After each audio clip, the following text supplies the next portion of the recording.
जय श्री राधेश्याम बंधुओं, आज हम आपको सुनाएंगे महाभारत में वर्णित पितृ पूजन की महिमा। दंड नीति। ब्राह्मण एवं क्षत्रियों के कार्य। व्यास जी महाराज युधिष्ठिर को एक कथा सुनाते हुए कहते हैं। युधिष्ठिर। इस विषय में लोग इस प्राचीन इतिहास का उदाहरण दिया करते हैं। शंख और लिखित नाम वाले दो भाई थे। दोनों ही कठोर व्रत का पालन करने वाले तपस्वी थे। संस्कृति। बाहुदा नदी के तट पर उन दोनों के अलग अलग परम सुंदर आश्रम थे, जो सदा फल फूलों से लदे रहने वाले वृक्षों से सुशोभित थे। एक दिन लिखित शंख के आश्रम पर आए। दैवेच्छा से शंख भी उसी समय आश्रम से बाहर निकल गए थे। भाई शंख के आश्रम में जाकर लिखित ने खूब पके हुए बहुत से फल तोड़कर गिराए और उन सब को लेकर वे ब्रह्मर्षि बड़ी निश्चिंतता के साथ खाने लगे। वे खा ही रहे थे कि शंख भी आश्रम पर लौट आए। भाई को फल खाते देख शंख ने उनसे पूछा, तुमने ये फल कहाँ से प्राप्त किए हैं और किस लिए तुम इन्हें खा रहे हो? लिखित ने निकट जाकर बड़े भाई को प्रणाम किया और हंसते हुए से इस प्रकार कहा, भैया, मैंने ये फल यहीं से लिए हैं। तब शंख ने तीव्र रोष में भरकर कहा, तुमने मुझसे पूछे बिना स्वयं ही फल लेकर यह चोरी की है। अतः तुम राजा के पास जाओ और अपनी करतूत उन्हें कह सुनाओ। उनसे कहना, नृपश्रेष्ठ, मैंने इस प्रकार बिना दिए हुए फल ले लिए हैं, अतः मुझे चोर समझकर अपने धर्म का पालन कीजिए। नरेश्वर, चोर के लिए जो नियत दंड हो वह शीघ्र मुझे प्रदान कीजिए। महाबाहो।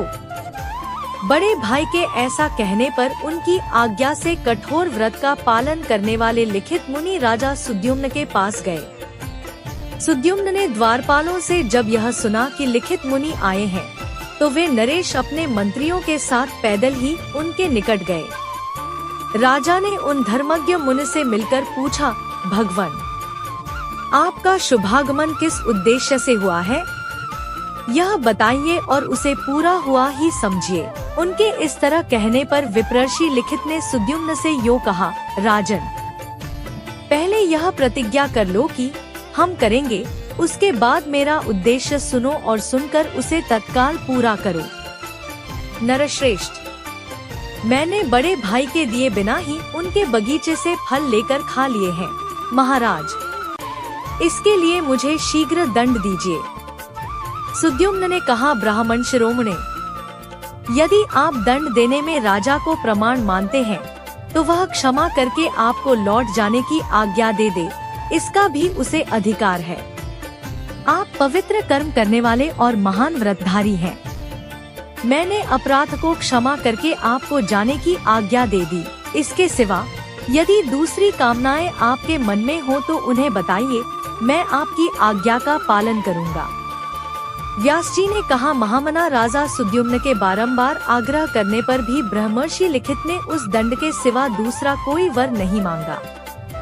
तब उन भूपाल ने महामना लिखित के दोनों हाथ कटवा दिए। दंड पाकर लिखित वहां से चले गए। अपने भाई शंख के पास जाकर लिखित ने आर्त होकर कहा, भैया, मैंने दंड पा लिया। मुझ दुर्बुद्धि के उस अपराध को आप क्षमा कर दें। शंख बोले, धर्मज्ञ, मैं तुम पर कुपित नहीं हूँ। तुम मेरा कोई अपराध नहीं करते हो। संस्कृति। हम दोनों का कुल इस जगत में अत्यंत निर्मल एवं निष्कलंक रूप में विख्यात है। तुमने धर्म का उल्लंघन किया था, अतः उसी का प्रायश्चित किया है। अब तुम शीघ्र ही बाहुदा नदी के तट पर जाकर विधि पूर्वक देवताओं, ऋषियों और पितरों का तर्पण करो। भविष्य में फिर कभी अधर्म की ओर मन न ले जाना। शंख की वह बात सुनकर लिखित ने उस समय पवित्र नदी बाहुदा में स्नान किया और पितरों का तर्पण करने के लिए चेष्टा आरंभ की। संस्कृति। इतने ही में उनके कमल सदृश सुंदर दो हाथ प्रकट हो गए। तदंतर लिखित ने चकित होकर अपने भाई को वे दोनों हाथ दिखाए। तब शंख ने उनसे कहा, भाई, इस विषय में तुम्हें शंका नहीं होनी चाहिए। मैंने तपस्या से तुम्हारे हाथ उत्पन्न किए हैं। यहाँ दैव का विधान ही सफल हुआ है। तब लिखित ने पूछा, महातेजस्वी द्विजश्रेष्ठ, संस्कृति। जब आपकी तपस्या का ऐसा बल है तो आपने पहले ही मुझे पवित्र क्यों नहीं कर दिया? शंख बोले, भाई यह ठीक है, मैं ऐसा कर सकता था, परंतु मुझे तुम्हें दंड देने का अधिकार नहीं है। दंड देने का कार्य तो राजा का ही है।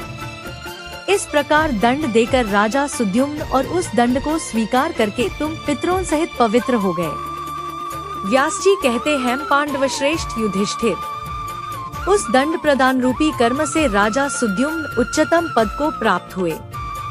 प्रजाजनों का पूर्ण रूप से पालन करना ही क्षत्रियों का मुख्य धर्म है।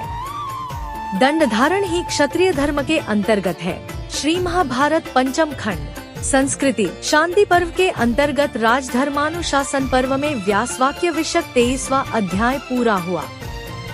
बोलिए जय महाभारत। वीडियो अच्छी लगी तो हमारे चैनल को सब्सक्राइब कर लें। जय सीताराम।